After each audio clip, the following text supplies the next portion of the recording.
اور جاننا چاہ رہے تھے کہ اس کی صحیح جو ہے وہ ایسنس کیا ہے، اس کی حقیقت اور حقائق کیا ہے۔ ہم تھوڑا سا اس پہ جائزہ لیں گے، اور میں اس پہ جو کمپریہنسو ڈیٹیل ہے وہ شاید یہاں بیان نہیں کروں گا، کیونکہ میرے اندر اور ان لوگوں میں کیا فرق رہ جائے گا کہ جو لوگ اس پہ بات کر رہے ہیں سمجھ لیجئے بندروں کے ہاتھ میں ناریل دینے والی بات ہے۔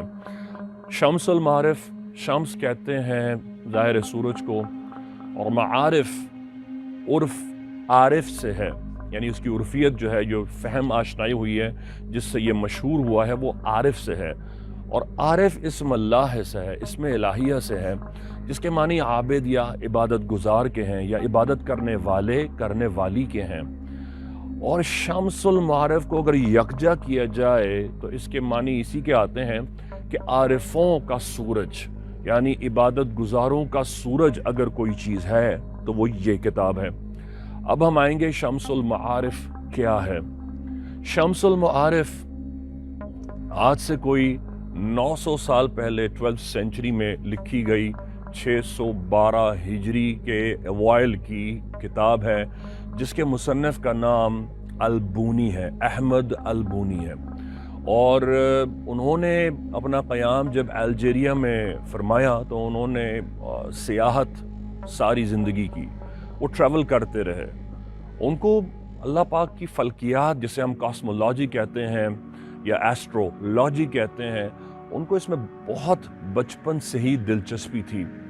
پھر کیونکہ وہ جنگلوں میں ٹریول کرتے تھے اور پہاڑیوں میں جس طرح عام اولیاء اللہ یا اصفیاء صوفیاء کرتے ہیں، تو وہ وہاں رہ کر بیٹھ کر وہ مراقبہ بھی کرتے تھے۔ اب اس دوران میں ان کی ملاقات جنات کے گروہوں سے ہوئی، اور اوراد و وظائف کے درمیان میں ان سے کئی بار مقابلہ بھی ہوا۔ پھر ان کی کانورسیشنل لیول تک کچھ جنات سے گفتگو بھی ہوئی۔ اب کچھ جو نقوش تھے یا جو نقش جسے ہم کہتے ہیں، یا جسے ہم اس فی زمانہ ٹرمینالوجی میں تعویذ کہا جاتا ہے، لیکن اس زمانے میں جو ٹرم یوز کی جاتی تھی وہ سکویرز یا نقش کی ہے، کیونکہ ہر چیز اعداد میں اللہ پاک نے اس دنیا میں کیلکولیٹڈلی اتاری ہے، یہاں تک کہ قیامت کا دن بھی قرآن میں ارشاد ہے معین ہے۔ وہ ہمیں نہیں پتا اس کا ٹائم فریم، ہمیں نہیں پتا اس کی ایگزیکٹ ڈیٹ، لیکن ہمیں یہ پتا ہے کہ اس کی ڈیٹ فکس ہے۔ کون کہاں جیے گا، کون کہاں مرے گا، کس نے کہاں پیدا ہونا ہے، کس نے کہاں انجرڈ ہونا ہے، کس کو کب شفا ملے گی، کس کا کیا نام ہوگا، کس کی اولاد ہوگی، کس کی نہیں ہوگی، کس کی شادی ہوگی، کون ٹریول کرے گا، کون مشرک مرے گا، کون مسلم مرے گا، کون کہاں رزق پائے گا۔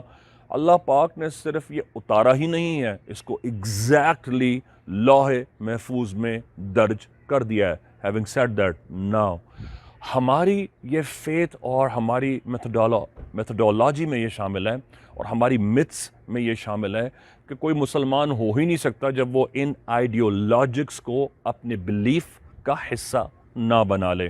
سو ایک مسلمان کے یہ بلیف کا حصہ ہے کہ ہر چیز اللہ نے لوح محفوظ میں درج کر دی ہے، درج فرما دی ہے۔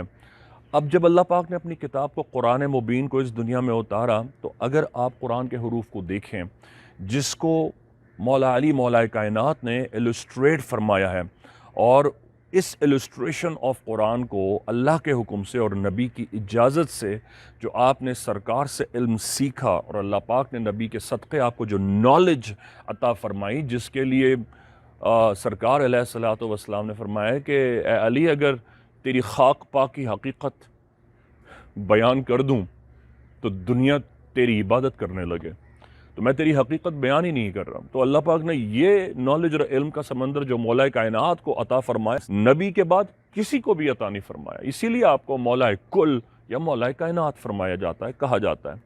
آپ نے یہ علم اپنی اولاد کو عطا فرمایا، اسی لیے حضرت مولا امام حسن سے، مولا امام حسین سے، اور اسی طرح حضور زین العابدین سے، امام باقر، اور پھر جعفر صادق، پھر اسی طرح موسیٰ کاظم، امام علی رضا، امام محمد سقی، امام علی نقی، اور امام حسن عسکری تک یہ علم ڈسینڈ ہوا، لکھتا آتا چلا گیا۔ مولا علی نے اسے سکویرز میں ہر آیت کو ڈیفائن فرمایا، اور اس کے آیات کی سمجھ اپنی اولاد کو سمجھائی کہ کس طرح ہر آیت کا وزن ہے، اس کے وزن کو اگر کوئی جان لے تو اس آیت کے وزن پہ جو محافظ موکلین ہیں نہ صرف وہ اس کے حکم کے تابع ہو جاتے ہیں بلکہ وہ اس کی مرضی اور اس کی منشا پر چلنے کو تیار ہو جاتے ہیں، اور اس کا اگر وہ عامل ہو جائے تو وہ اس عامل کی تاحیات جی حضوری، جی حاضری اور اس کے اذن پر کام کرنے کے لیے ہمہ وقت تیار ہو جاتے ہیں۔ جب آپ قرآن مجید کی کوئی آیت، کوئی دعا پڑھتے ہیں تو اللہ ہی کے حکم سے، اللہ ہی کی انفورسمنٹ سے یہی موکلین ہیں جو ایک عامل کے پڑھے ہوئے اوراد و وظائف کی وجہ سے جا کر انفورسمنٹ کرتے ہیں، وہ کام کرتے ہیں، اور یہ اللہ ہی کے احکامات کا حصہ ہے۔ اس پر ہم نے الگ موکلین پر سیگمنٹس میں بات کی ہے، میں یہاں اس کو ٹچ نہیں کروں گا کیونکہ یہاں میں شمس المعارف کو چھیڑنا چاہ رہا ہوں، ٹچ کرنا چاہ رہا ہوں۔ تو اگر آپ نے موکلین پر ڈیٹیل سننا ہے تو آپ غازی بابا کے چینل کے باقی موکلین کے سیگمنٹس جا کر دیکھ سکتے ہیں۔ اب یہ جو سکوئرز ہوتے ہیں جسے انگریزی زبان اور یوٹیوب پہ آنے والوں نے سمجھا نہیں اور اس کو میجک سکوئرز کہہ دیا۔ اب ہم آئیں گے اس کتاب کے جو لکھنے والے احمد البونی ہیں، ان کو کیوں کہا جاتا ہے کہ یہ ساحر تھا، کیوں کہا جاتا ہے کہ یہ میجیشین تھا، اور نعوذ باللہ ایک مسلمان پر ایک تہمت فکس کر دی گئی۔ غازی بابا کے اس چینل سے نہ صرف میں آپ کو شمس المعارف کو صحیح طرح السٹریٹ اور ایک انٹرو کرانا چاہ رہا ہوں بلکہ ایک تاریخ پر جو احمد البونی پہ لگا ہوا دھبا ہے اور شرک کا دھبا ہے وہ بھی واضح کر دینا چاہتا ہوں، کہیں آپ بھی دوسرے لوگوں کی طرح کسی مسلمان کو کافر یا مشرک کہہ کر اپنے کلمے ہی کو اپنے ہاتھوں نہ کھو دیں۔ دیکھیے احمد البونی نے کسی کو نہیں کہا مجھ سے آؤ اور سیکھو، اس کے جو سٹوڈنٹس اس سے سیکھنا چاہتے تھے وہ انہی کو سکھایا کرتا تھا، اور یہ حلف ان سے لے لیا کرتا تھا کہ جب تک تم اس کو غلط کام کے لیے استعمال نہیں کرو گے تمہیں کچھ نہیں ہوگا، لیکن اگر تم نے اسے غلط کاموں کے لیے استعمال کیا تو تمہیں اس کے نتائج بھگتنے ہوں گے۔ اس میں وہ یہ بات بتا دیا کرتا تھا کہ اس میں احمد البونی کا کوئی کنٹریبیوشن نہیں ہے۔ اللہ پاک نے جس طرح شیطان کو، ابلیس کو اتارا ہے، شراب کو، حرام کو اتارا ہے، حق اور سچ کو، قرآن کو اتارا ہے، تو ان دو مختلف راستوں کا ڈیفینیشن اور ڈیزگنیشن بھی فرما دیا ہے۔ جو حق سچ کے راستے پر چلے گا اس کا ڈیسٹنٹ مغفرت کے بعد بہشت اور جنت ہے، جو نہیں چلے گا دنیا میں بھی عذاب اور آخرت میں جہنم ہے۔ تو یہی احمد البونی بتا دیا کرتا تھا کہ اگر تم اس کو غلط استعمال کرو گے تو نقصان اٹھاؤ گے، اور یہی تمہیں الٹ پلٹ کر تہس نہس کر کے فنا و برباد کر دیں گے۔ تو یہ تو میں آپ کو صاف صاف بتا دوں کہ احمد البونی کے بارے میں یہ لگایا ہوا دھبا ہے۔ آپ تاریخ اٹھا کر پڑھیں گے تو ابن خلدون نمبر 1 اور نمبر 2 ابن تیمیہ کے علاوہ آپ کو کوئی بھی احمد البونی سے ڈس اگری کرتا ہوا یا اس کے خلاف بولتا ہوا نظر نہیں آئے گا۔ آپ مجھے بتائیں صرف ابن خلدون اور ابن تیمیہ کے علاوہ کسی ولی اللہ نے، کسی صوفی نے اس کو مشرک کافر نہیں کہا۔ اب یہ بات گوگل پہ یوٹیوب پہ تو نہیں بتائی جاتی، یہ تحقیق سے ہی سمجھ میں آتی ہے۔ آپ مجھے بتائیں یہ 600 ہجری کا ایرا ہے، اب اگر آپ 600 ہجری میں چلے جائیں تو آپ کو اس ہجری میں جو اولیاء اللہ، جو اصفیاء ملیں گے وہ کون کون سی ہستیاں ہیں؟ ہم بات کر رہے ہیں خواجہ معین الدین چشتی کی، نصیر الدین چراغ دہلوی کی، نظام الدین اولیاء ادھر سے آ رہے ہیں، ادھر سے بابا فرید آ رہے ہیں، قطب الدین بختیار کاکی ادھر ہیں، ایران میں سب مولا رضا کے روضے پر اور ان کی پہاڑیوں میں جا کر اعتکاف کر رہے ہیں اور عبادتیں ہو رہی ہیں، اولیاء اللہ چھان مار رہے ہیں اللہ کی کائنات کا، تحقیق کا۔ تو آپ اندازہ کریں کہ ان اللہ کی ہستیوں نے، ان آل رسول، ان اہل بیت نے کیوں نہیں سب سے پہلے کہا کہ جناب احمد البونی کافر تھا، اس کے نزدیک نہ جاؤ۔ آپ جتنے سلاسل لے لیں، سلسلہ قادریہ، چشتیہ، نظامیہ، سہروردیہ، اویسیہ، قلندریہ، اگر آپ وہاں بھی چلے جائیں وہاں بھی احمد البونی کو برا نہیں کہا گیا ہے، سوائے کچھ نقشبندیہ سلسلے میں کہا گیا ہے۔ اب یہ ان کی کہی ہوئی، ان کے بزرگوں کی بات ہے۔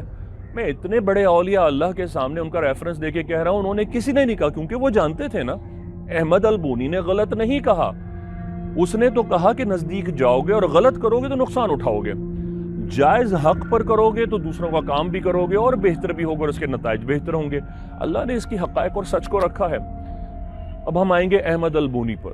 احمد البونی جو بات کر رہا ہے جب وہ بات اور گفتگو کرتا ہے تو ایسا لگتا ہے کہ اس نے کائنات کے بھیدوں میں جھانک لیا ہے. وہ کائنات کے ہنجز کو ایسا لگتا ہے کہ اپنی تحقیق سے، اپنی ریسرچ سے بالکل مولا علی کی جوتیوں کے صدقے، ان کی اولاد کی جوتیوں کے صدقے، ان حروف میں امام جعفر صادق کی بتائی ہوئی ان ٹیکنیکس کو اتنے غور سے اس نے پا لیا ہے کہ وہ یہاں تک کہتا ہے کہ اگر آپ اس کے کچھ اعداد کو، قرآن مجید کی آیات کے کچھ اعداد کو، کچھ آیات کو، جو فریزز ہیں اس کے، جسے ہم کوارٹرینز کی صورت میں لے لیں، اگر انہیں چاند کی چڑھتی ہوئی 14، چاند کی اترتی ہوئی 15 اور 13، 14، 15 کے درمیان میں اگر پڑھیں تو پھر اللہ کے حکم سے آپ جو چاہیں گے وہ ہو جائے گا. اب پھر لوگوں نے جہاں اس کو فلاح کے لیے، بہتری کے لیے استعمال کیا، وہیں لوگوں نے اسے اپنی ہوس کے لیے، اپنی دنیا داری کے لیے، بادشاہوں سے، راجاؤں سے، شہزادوں سے انعام پانے کے لیے بھی یوز کیا. اور یہی وجہ ہے کہ جس کی وجہ سے انہوں نے نقصان اٹھایا. تاریخ گواہ ہے کہ ایسے لوگ جنہوں نے غلط استعمال کیا قرآن کی آیات کو، انہوں نے پھر آگے جا کر انہی اعداد کی وجہ سے ان کو الٹا لکھ کر، ان کو الٹا چل کر، الٹا درج کر کر جن شیاطین کو قابو کیا، وہ نالیوں میں منہ دے کر مرے ہیں. اور قیامت تک اللہ کا یہ فیصلہ ہے، کیونکہ قرآن ان پر لعنت کرتا ہے. اللہ پاک نے جو اتھارٹیز اور جو طاقتیں آسمان سے زمین پر نازل کی ہیں، اللہ پاک نے ان کے لیے قرآن میں فرمایا پھیل جاؤ زمین میں، اور اس کا حکم دیا ہے کہ زمین میں پھیل جاؤ، میری نعمتوں کا غور کرو، میری طاقتوں پہ غور کرو، میری حیثیت پہ غور کرو، میری وحدانیت پر، میرے وحدہ لا شریک ہونے پر غور کرو. جب ایک بندہ یا ایک بندی اللہ پاک پر تدبر کرتا ہے، اس کی اس سچائی، اس کی حیثیت اور ہمیشہ سے اس کے ہونے پر غور کرتا ہے، تو وہ کائنات کی حجاب اس پر کھول کے رکھ دیتا ہے. یہی وجہ ہے کہ جو لوگ اسے پا لیتے ہیں ان کی گفتگو کم ہوتی جاتی ہے. لیکن اب انہوں نے جب اسے پا لیا ہے اور جب وہ لکھ رہے ہیں اور درج کر رہے ہیں، عام سالک نے، عام سائل نے تو اس پہ ریسرچ نہیں کیا ہے. وہ تو اپنے مطلب کی اور منطق کی چیز نکالے گا اور جناب اس کو استعمال کرنا شروع کر دے گا، جس طرح آج یوٹیوب پہ ہو رہا ہے. اب یہ شمس المعارف صرف وہی لوگ سن رہے ہوں گے جنہیں جنات سے، جنہیں تعویذ سے، جنہیں نقش وغیرہ سے انٹرسٹ ہوگا، اور انہوں نے ایک مت سن رہی ہوگی. بہت فریکشن بھر لوگ ایسے ہوں گے جن کا ریسرچ مائنڈ ہوگا اور وہ حقائق کی حقیقت سننا چاہیں گے. تو شمس المعارف کے دو نسخے ہیں، ایک ہے شمس المعارف الکبریٰ اور ایک ہے شمس المعارف الصغریٰ. یعنی ایک اس کا جو لارجر والیوم ہے اور ایک اس کا جو چھوٹا والیوم ہے. دونوں میں ذرا ڈیٹیل سے بات کی گئی ہے، لیکن شمس الکبریٰ میں اصل ڈیٹیل ہے. پھر کچھ لوگوں نے بعد کی آنے والی صدی میں جب دیکھا کہ لوگ اس کے مینیوسکرپٹس کو مس یوز کر رہے ہیں اور مس یوز کرنے کی وجہ سے لوگوں کو نقصان کر رہے ہیں، تو انہوں نے اس کے نسخوں کو لیا، پھاڑا، سنیچ کیا اور کچھ پورشنز میں کر کے دور دراز پہاڑوں پر ڈلوا دیا، نہروں میں بہا دیا، ندی نالوں میں اس کو دریا برد کر دیا کہ لوگوں تک وہ نہ پہنچ سکے. لیکن اس کے جو سٹوڈنٹس تھے احمد البونی کے، اس میں اس کے کچھ ایک بہت زیادہ ایسے سٹوڈنٹس تھے جو کہ بہت مشاق حد تک سیکھ گئے تھے. انہوں نے اس کے نسخے کو بڑا جان برابر سنبھال کے رکھا اور اپنے آنے والے ایسے ہی سٹوڈنٹس کو پھر انہوں نے انہیرٹ کیا، ان کو بخشا. ان کے پاس یہ نسخے چلے آئے تھے. شمس المعارف کے بہت سارے نسخے میری نظر سے گزرے ہیں اور اس کے نسخوں کی کچھ حیثیت میرے پاس محفوظ بھی ہے اس کی اوریجنل حالت میں. ظاہر ہے ہم بندروں کے حال میں تو ناریل نہیں دیں گے، اور یہی بات نہیں کہ اور بھی آل رسول اہل محبت رکھنے والوں کے ہاں بھی اس کے کچھ نسخے جو ہیں وہ محفوظ ہیں، اور ان کے جو محفوظ کرنے والے ہمیشہ وہ حلف پر وہ سپرد کرتے ہیں تاکہ کسی جاہل کے ہاتھ میں نہ چلا جائے. اسی لیے آپ سوچتے ہوں گے فیس بک پہ، یوٹیوب پہ اور سوشل ایپ پہ جب لوگ آ کر پوچھتے ہیں بھائی جان یہ دے دیں وہ دے دیں، میں ان کو جھٹ سے کیوں منع کر دیتا ہوں. اگر میں نے بھی بندروں کے ہاتھ میں ناریل دینا شروع کر دیا تو نعوذ باللہ میرے اور ان جاہلوں میں کیا فرق رہ جائے گا. یہی وجہ ہے کہ مولا علی فرماتے ہیں علم کی نظر سے دیکھنا چاہیے، اور ہمارے پیارے نبی نے فرمایا ہر ایک سے اس کے علم کے مطابق گفتگو کرو، یعنی کہ جتنا علم وہ رکھتا ہے اس سے وہی بات کرو۔ اگر آپ ایسٹرو فزکس والے اسٹوڈنٹ سے اگر آپ گائناکالوجی کی گفتگو کریں گے وہ کیا پائے گا؟ اور ایک جاہل انسان سے اگر آپ ایک دم سے آسمانوں کی، ایسٹرولوجی کی، ایسٹرو فزکس کی، ملکی وے کی، جوپیٹر کی، نیپچون کی، علم جفر کی، الف با جیم دال ہے، یعنی یہ 1 2 3 4 and 5 ہے علم جفر سے۔ چلیں آج میں نے یہ بھی سیکرٹ میرے منہ سے نکل گئی اور اب آپ نے سن لی۔ یہ ایگزیکٹلی وہ ایگزامپل ہے جس پہ علم الجفر ڈیٹیل کرتا ہے قرآن کے حروف پہ، اور اسی کی بنیاد پر ہا یا زال تک، لام فے ہے قاف، تمام حروف تہجی پر علم الاعداد کو بیس کیا جاتا ہے، جس سے آیات کو ڈرائیو کیا جاتا ہے اور تعویذ میں اتارا جاتا ہے۔ اب اگر آپ اس کے نقش کو اتار لیں اور صحیح طرح آپ وہ فن جانتے ہوں تو وہ موکلین پھر آپ کے قابو میں آ جاتے ہیں۔ شمس المعارف الکبریٰ تو سمجھ لیجئے 90% جو ہے وہ ڈسٹریبیوٹ ہو چکی ہے، وہ تو کسی کے پاس شاید ہی اس کا نسخہ ہو۔ دنیا میں چند ایک لوگوں کے پاس ہے جن کو میں جانتا ہوں، لیکن ظاہر ہے میں یوٹیوب پہ ان کا نام نہیں لوں گا۔ شمس الصغریٰ اتنی زیادہ گھسی پٹی گئی ہے اور اس کو اتنا فیک کیا گیا ہے، اس کو ہر ایک چیز کو ریئل کہہ کر بیان کیا گیا ہے کہ اب تو 3rd 4th 5th پہ بھی شک ہوتا ہے کہ یہ شمس الصغریٰ ہے کہ نہیں ہے۔ احمد البونی کو کافر نہ کہیے، مشرک نہ کہیے، کسی بھی مسلمان کی طرح نہ کہیے، جس طرح کسی بھی مسلمان کو کافر کہنے والا اگر وہ مسلمان کافر نہیں ہوا تو کہنے والا کافر ہو جائے گا۔ جب اولیاء اللہ، آل رسول، اہل بیت اور ان کے عشاق نے نہیں کہا تو آپ کیوں کرتے ہیں، آپ کیوں کہتے ہیں جناب؟ جہاں تک تعلق ہے کہ جناب ابن خلدون نے اور ابن تیمیہ نے کیوں کہا ہے، تو ہر ایک کو کہنے کا حق ہے۔ انہوں نے جن لوگوں کو وٹنس کیا تھا، انہوں نے ابیوز کیا تھا، انہوں نے فوراً کہہ دیا جادوگر ہے، نعوذ باللہ۔ اس نے کبھی جادو کرنے کا نہیں کہا، نہ ہی اس نے قرآن مجید کے حروف کو جادو کہا۔ جو قرآن مجید کے حروف کو لکھ رہا ہے آپ اسے کیسے جادو کہہ سکتے ہیں، یا اسے کیسے جادوگر کہہ سکتے ہیں؟ ہاں یہ ہے کہ احمد البونی کے بارے میں یہ مشہور تھا کہ جنات اس کے پاس آیا کرتے تھے، اور جنات نے کچھ اسے ایسے نسخے بھی بتائے کہ کون کون سی چیزیں کر کے کیسے کیسے سرکش جنات کو قابو کیا جا سکتا ہے، یا ان کو قابو کر کے ان سے کام کروائے جا سکتے ہیں۔ ہاں یہ بات ہے، یہ فن اس کو آتا تھا، لیکن وہ پہلے ڈیفائن کر دیتا تھا کہ اس کے نزدیک کوئی نہیں جائے۔ شمس المعارف، شمس الکبریٰ یا شمس الصغریٰ، اس کا اوریجنل مینوسکرپٹ آپ کو کہیں بھی نہیں ملے گا۔ ٹکڑے ملیں گے اور ٹکڑوں کی آپ کو تصویریں مل جائیں گی کہیں کہیں سے، لیکن اس کو اوریجنل فارم میں کہیں بھی نہیں ملے گا۔ یہ میں آپ کو بتا دوں، اگر کوئی کہتا ہے تو 99.999% وہ فیک ہے یا جھوٹ ہے، 0.1% سچ ہو سکتا ہے، کیونکہ میں اس بات پہ بلیو کرتا ہوں کہ ظاہر ہے کوئی سچ نکل آئے اور کل کو دے دے تو یہ اور بات ہے، لیکن یہ اب اویلیبل نہیں ہے۔ ہاں آل رسول، اہل بیت، اہل تطہیر کے ہاں جس طرح سمجھایا گیا، بتایا گیا، وہ بھی بتا دیتے تھے کہ اگر تم نے اس کا غلط استعمال کیا تو گمراہ ہو جاؤ گے، اور یہ بات تمام اوراد و وظائف کے لیے ہے۔ فار ایگزامپل اگر آپ سورہ اخلاص یا سورہ فاتحہ اور آیت الکرسی ہی پڑھتے ہیں اور آپ یہ کہتے ہیں کہ جناب میری بہو برباد ہو جائے، میرے داماد کو یہ ہو جائے، یا وہ فلاں بے اولاد ہو جائے، مجھے بتائیں آپ دنیا میں اپنی ہی زندگی اور آنا، جینا، مرنا، پیدا ہونا برباد نہیں کر رہے؟ تو لوگوں کی فلاح کرنی چاہیے، لوگوں کی آسانی رکھنی چاہیے، لوگوں کی بہتری کے لیے کام کرنا چاہیے۔ یہ کسی مینول میں بھی آپ ہوں، آپ کسی زندگی کے شعبہ سے تعلق ہے، آپ کسی ریلیجن سے بھی ہیں، آپ کو کسی ریلیجن میں ابیوز آف ہیومنز نہیں ملے گا۔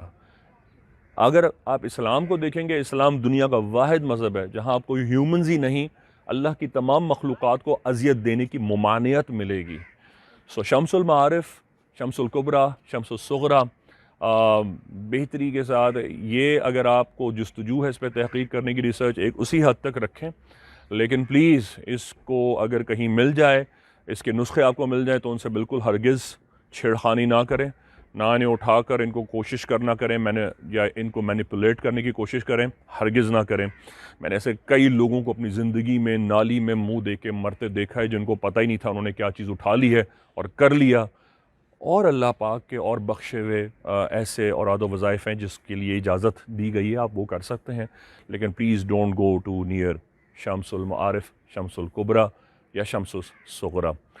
اس دعا کے ساتھ کہ اللہ پاک ہمیں سوچنے سمجھنے کی صلاحیت دے، امام زمانہ کا ظہور فرمائے. بحق غازی یا غازی. السلام علیکم ورحمۃ اللہ وبرکاتہ. دربار امام زادہ عبداللہ شاہ اللہ شاہ گادی سے خوش آمدید. وعلیکم السلام. بھائی آپ یہاں پر آئے، آپ نے ٹوکن لیا، آپ کے بھائی سے ملاقات ہوئی، آپ کا علاج ہوا، الحمدللہ آپ کو دوائی بھی ملی. تو کیا اس دوران آپ سے کسی بھی طرح کا ہدیہ، ڈونیشن یا فیس لی گئی؟ انشاءاللہ ہمارے سے کوئی فیس نہیں لی گئی ہے، نہ کوئی چیز لی گئی ہے. میں تو آج پہلی دفعہ آیا ہوں. ماشاءاللہ والدہ میری 12 سال سے یہاں آ رہی ہیں، اور 12 سال سے کم 15 دفعہ میں والدہ کے ساتھ آ چکا ہوں، بائک پہ، کبھی کار میں، کبھی کسی چیز پہ. ماشاءاللہ ہر چیز میں پورے ہیں. دوسری بات یہ کھانے پینے کا ہر چیز کا انتظام کرا جاتا ہے.